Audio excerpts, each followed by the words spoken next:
Haleluya, saudara-saudara. Terpujilah nama Tuhan. Kita berada di hari terakhir di tahun 2020. Sekali lagi semua karena anugerah Tuhan, saudara-saudara.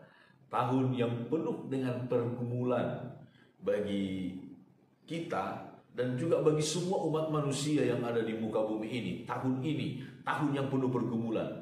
Kalau kita boleh ada sebagaimana kita ada sampai saat ini, dan beberapa jam ke depan kita akan melewati tahun ini, saudara-saudara, sebagai orang percaya kepada Tuhan, kita hanya dapat berkata, semua karena berkat Tuhan. Amin. Mari sama-sama kita melihat kembali firman Tuhan, renungan firman Tuhan di hari terakhir di tahun 2020 ini. Efesus pasal yang ketiga, masih dalam doa-doa untuk orang-orang percaya, termasuk kita semua. Efesus pasal yang ketiga, saudara-saudara, ayat 18. Aku berdoa supaya kamu bersama-sama dengan segala orang kudus dapat memahami betapa lebarnya dan panjangnya dan tingginya dan dalamnya kasih Kristus, dan dapat mengenal kasih itu sekalipun ia melampaui segala pengetahuan. Aku berdoa supaya kamu dipenuhi di dalam seluruh kepenuhan Allah. Saudara-saudara, doa yang terakhir yang diucapkan oleh Paulus untuk jemaat di Efesus di sini, ayat 19 bagian B disebutkan, aku berdoa supaya kamu dipenuhi di dalam seluruh kepenuhan keallahan, di dalam seluruh kepenuhan Allah. Ini doa yang paling berat, saudara. Ini doa yang paling mulia. Ini doa yang paling agung untuk orang-orang percaya. Kenapa, saudara-saudara?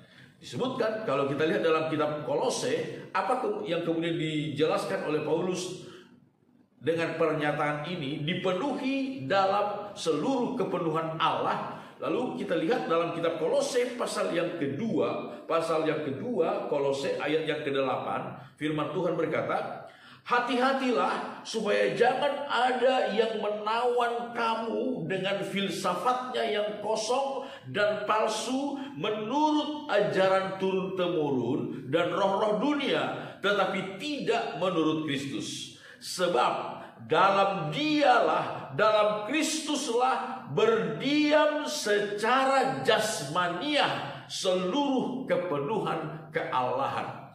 Di sini disebutkan, Paulus menjelaskan, saudara-saudara, bahwa dalam Kristus berdiam secara jasmaniah seluruh kepenuhan keallahan. Seluruh kepenuhan keallahan berdiam ada di dalam Tuhan Yesus Kristus, di dalam pribadi Yesus. Jadi saudara-saudara, kalau disebutkan di dalam kitab Efesus tadi, dalam doanya untuk jemaat di Efesus, Paulus berkata, aku berdoa supaya kamu dipenuhi di dalam seluruh kepenuhan Allah. Artinya adalah doa Paulus supaya kita, saya dan saudara, semua orang-orang percaya, kita menjadi sama seperti Yesus. Kita menjadi sama seperti Yesus. Ini sekali lagi lagu Pantekostal lama. Seperti Yesus, seperti Yesus, itu saja ku minta dalam jalanku sampai ke sorga. Saya mau seperti Yesus. Kedengarannya ini satu kerinduan yang muluk-muluk, saudara-saudara. Bahkan seringkali mungkin juga saudara-saudara banyak kesan seperti sebuah kerendahan hati yang palsu di sini. Kerinduan yang muluk-muluk, kerendahan hati yang palsu, kesombongan rohani barangkali, saudara-saudara, kesannya seperti itu, menjadi seperti Yesus. Tetapi saudara-saudara, doa Paulus, kerinduan Paulus, dan juga target standar Alkitab, sesungguhnya itu yang Tuhan inginkan bagi kita. Tetapi saudara-saudara, sekali lagi ini adalah merupakan doa yang paling agung, doa yang paling tinggi bagi orang percaya. Dipenuhi dalam seluruh kepenuhan kealahan, dipenuhi dalam seluruh kepenuhan Allah. Kita bersyukur kepada Tuhan, saudara-saudara, untuk menjadi seperti Yesus itu tidak dapat dicapai dengan kekuatan usaha kita. Sekali lagi, tidak mungkin kita capai dengan kekuatan usaha kita sendiri. Di dalam kitab Korintus, kemudian Paulus menjelaskan demikian, saudara-saudara, di dalam kitab 2 Korintus pasal yang kelima. 2 Korintus pasal yang kelima, ayat yang kelima. Tetapi Allah lah yang justru mempersiapkan kita untuk hal itu, dan yang mengaruniakan roh kepada kita sebagai jaminan segala sesuatu yang telah disediakan bagi kita.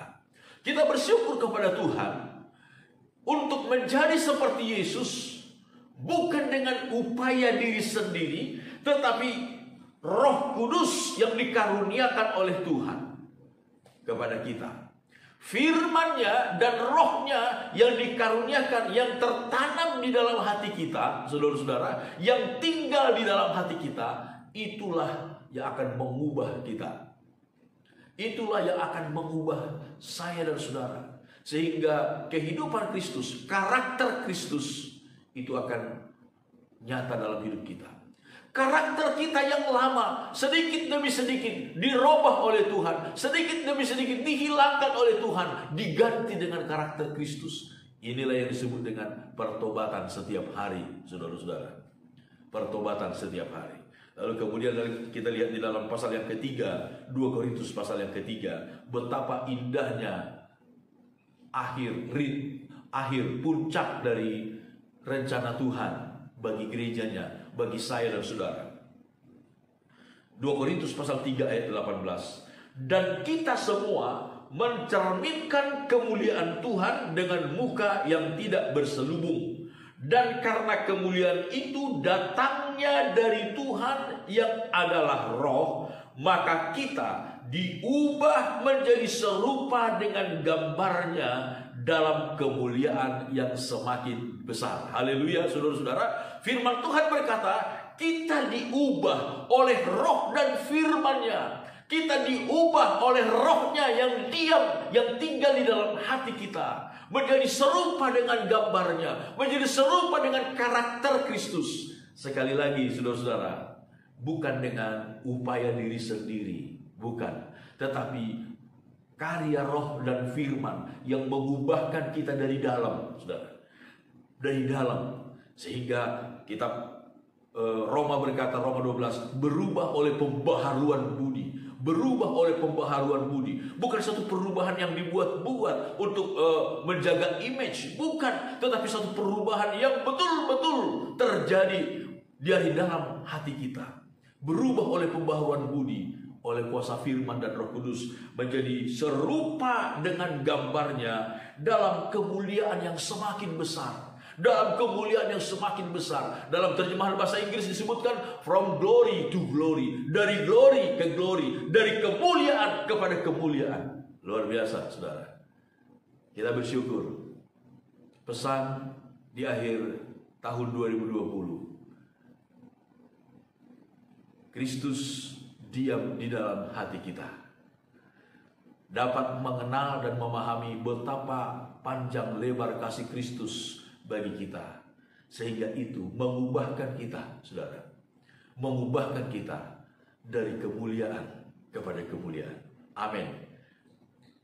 Syukur kepada Tuhan, kita menyongsong tahun baru 2021. Tuhan bersama kita, Immanuel. Haleluya.